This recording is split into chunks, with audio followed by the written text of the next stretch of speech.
not even I won't call it the end point, but it's the result of years of research, years of talking to people. Lewis Mills, somewhere in the book, uses the phrase, referring to the descendants, the people here who are descended from James and Molly.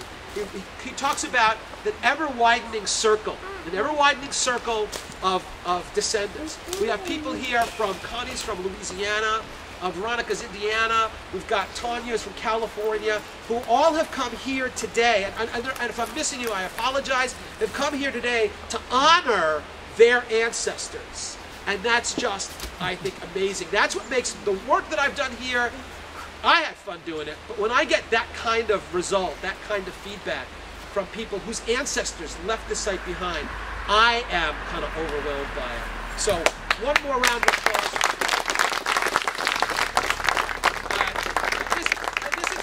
My thanks includes people who are no longer with us. Ray Ellis of Winstead, who met me in that parking lot after there was a newspaper article about the site. Ray Ellis, a bear of a man, comes over to me, says, "Shake my hand." I was terrified. I shook his hand, and he points up to the hill. This is what it's all about, and said, "You just shook hands with one of them. I'm a descendant of Jimmy Chogger." And sure enough, he was.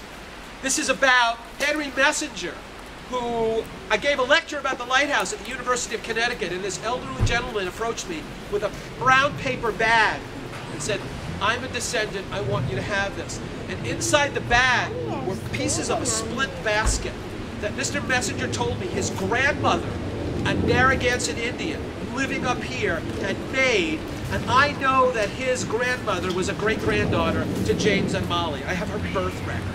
And he gave us that, and Walt Landgraf, there's Walt again, who worked on getting that thing preserved, and we have that for people to see. Before I pass this over, Connie's has a few words to say, but before I do that, as long as I've spoken for, this is just prelude, right? Yeah. I'm actually, I didn't want to say. All right, you're going to say something. But here's the deal. That Lewis Mills phrase, the ever-widening circle, he was referring to the descendants of James and Molly. I'm going to steal that phrase, and I'm going to use it in a slightly different way. We have another ever-widening circle, and it starts today. And you guys are part of that ever-widening circle.